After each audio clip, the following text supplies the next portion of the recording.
فما زلنا مع هذا الحديث الطيب، الحديث عن الإصلاح. وقد تكلمنا في الخطبة قبل الماضية عن المصلح والمفسد، وفي الخطبة الماضية عن الإصلاح والإفساد، وبينا أن من الناس من يظن أنه يصلح في الأرض وهو قائم على الفساد، كما قال الله عز وجل: وإذا قيل لهم لا تفسدوا في الأرض قالوا إنما نحن مصلحون ألا إنهم هم المفسدون ولكن لا يشعرون. يخاطبون الناس بمطالبهم وبما يرجون من الحياة، كما مثلنا بالديمقراطية والحرية والأمان، وهي حقوق خصها الله عز وجل للعباد ينادون بها من أجل الإصلاح وهم على الإفساد قائمين. ولكن الله عز وجل بين لنا أنه هو الذي وضع الخريطة ووضع المنهاج للمصلح والمفسد، لأنه سبحانه وتعالى هو خالق العباد جميعا. فقال عز من قائل: والله يعلم المفسد من المصلح.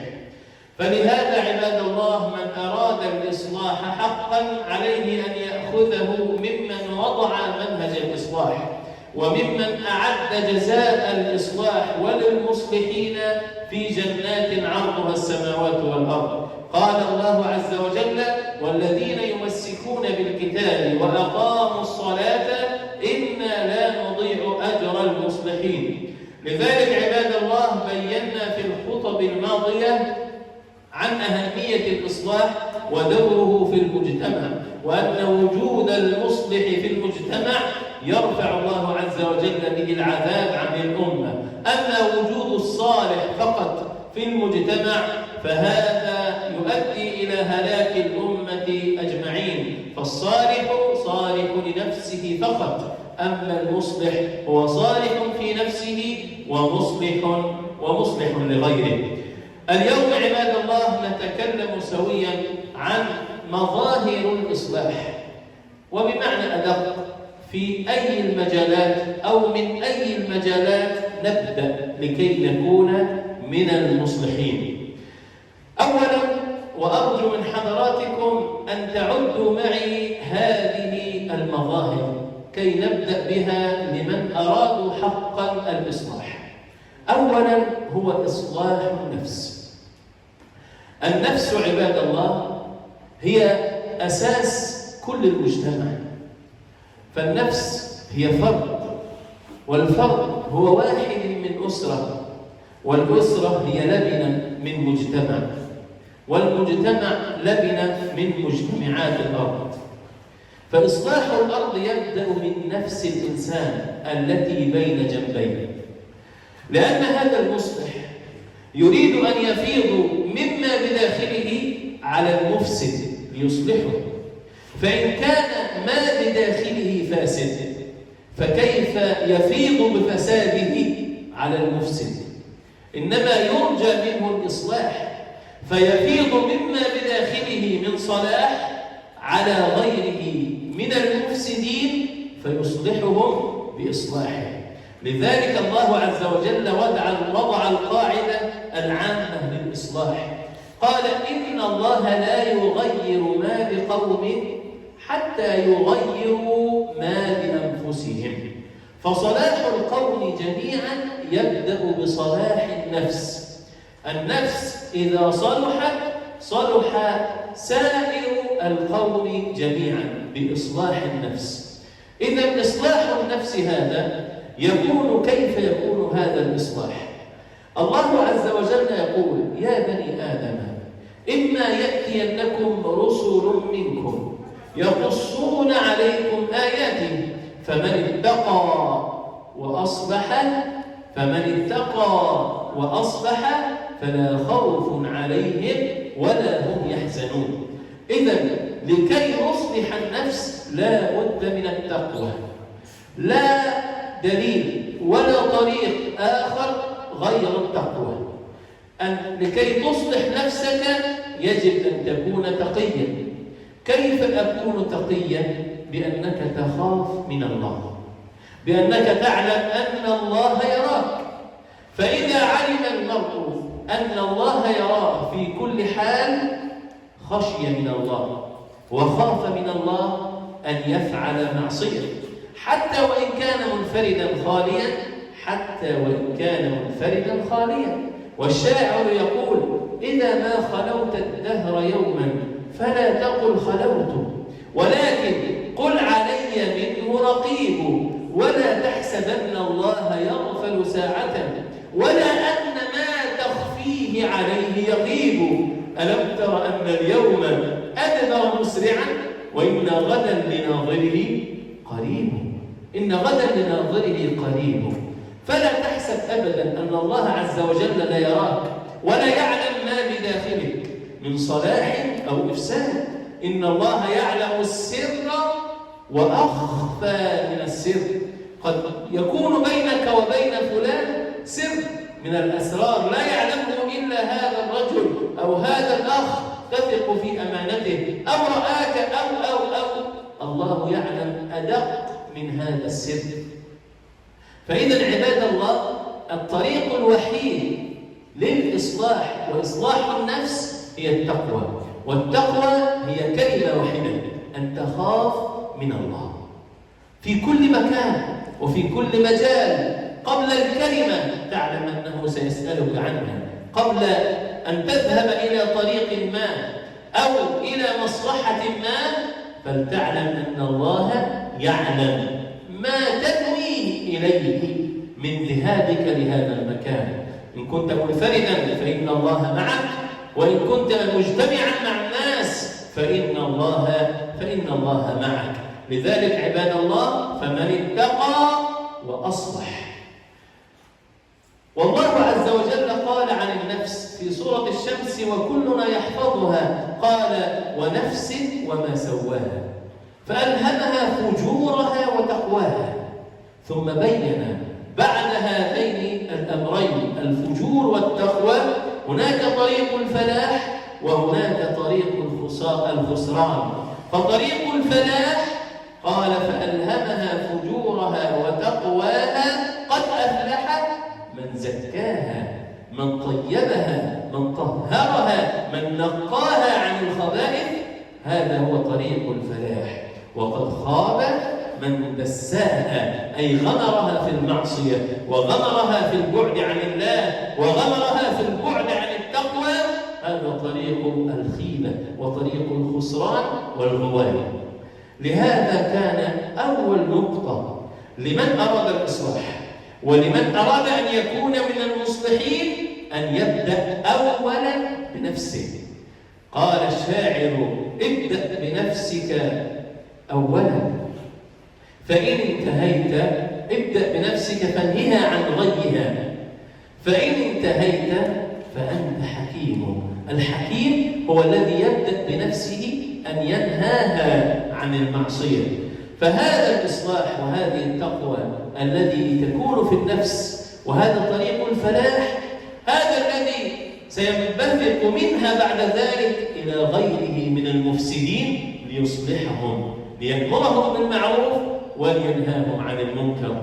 فهذه النفس وهذا الرجل الذي استطاع أن يصلح نفسه، هذا وحده سيفيض من صدره وستفيض من نفسه طرق الإصلاح للآخرين، فينصلح المجتمع كله بصلاحه، ويتحقق قول الله عز وجل: إن الله لا يغير ما قال ما بنفس، ما قال ما بإنسان، ما قال بأمة، إنما بقوم. فاعلم أن صلاح القوم كله واقف على إصلاحك أنت لنفسك. إذن هذه النقطة الأولى.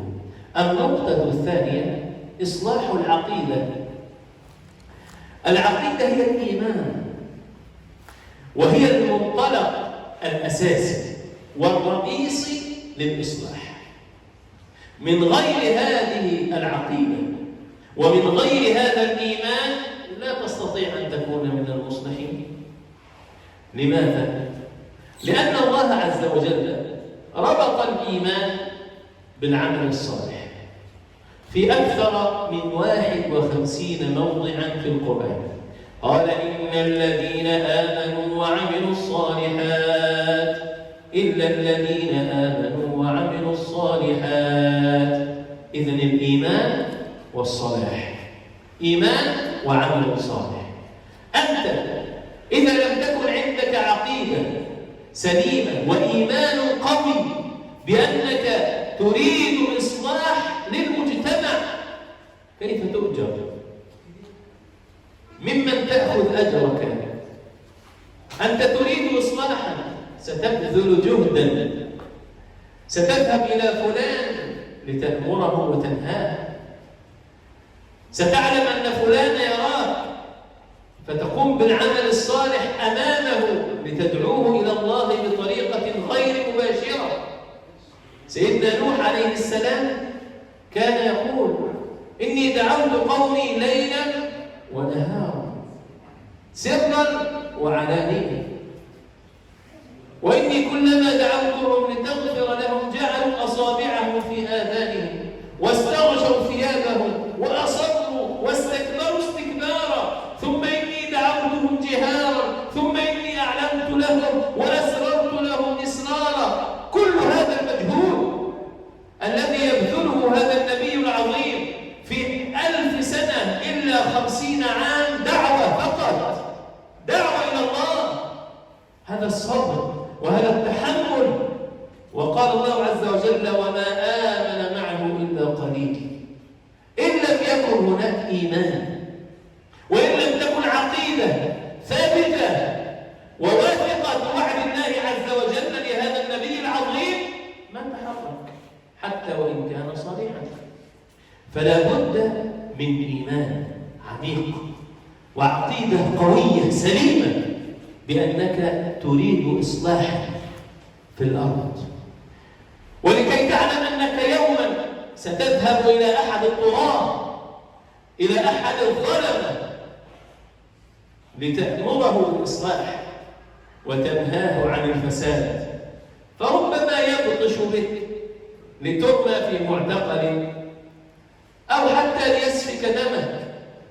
فإن لم تكن هناك عقيدة بأنك تؤمن بما عند الله عز وجل فكيف تتحرك للإصلاح؟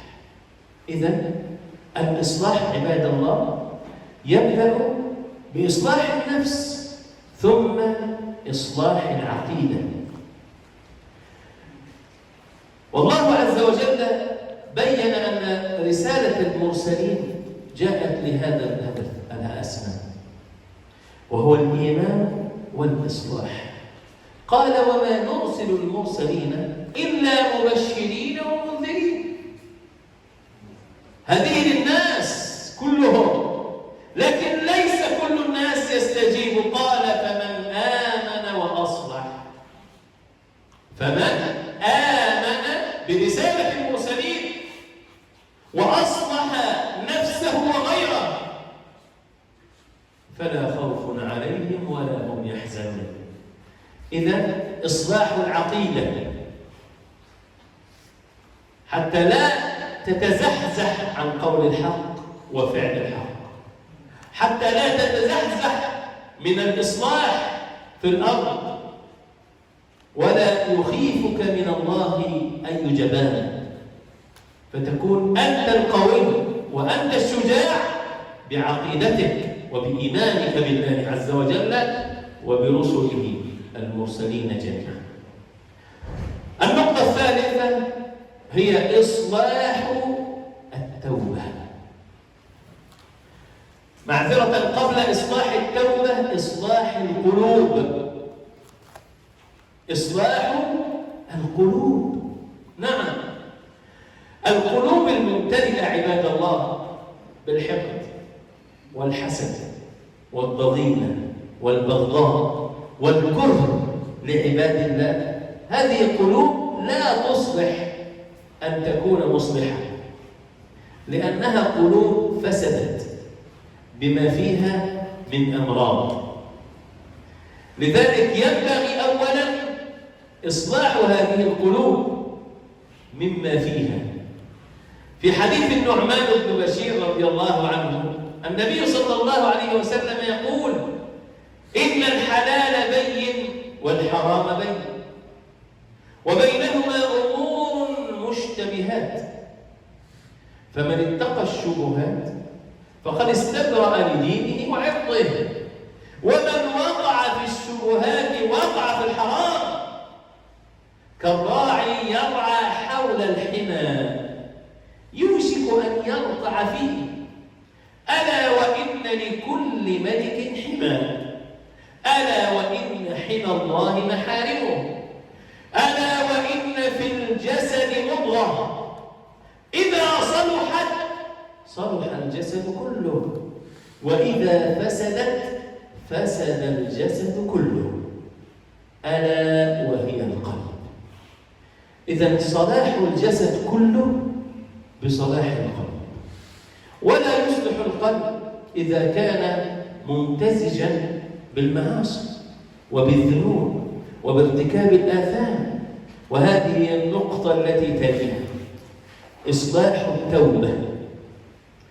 إصلاح التوبة هي النقطة الرابعة معنا اليوم. إصلاح التوبة، لا أقول تب فقط، إنما أصلح توبتك. قال الله عز وجل: فمن تاب من بعد ظلمه وأصلح فإن الله يتوب عليه إن الله غفور رحيم. نعم، إذا ظل الإنسان مرتكبا للآثام، مرتكبا للمعاصي، فاجرا بالذنوب، كيف يكون قلبه نقي؟ وكيف تكون نفسه صالحة؟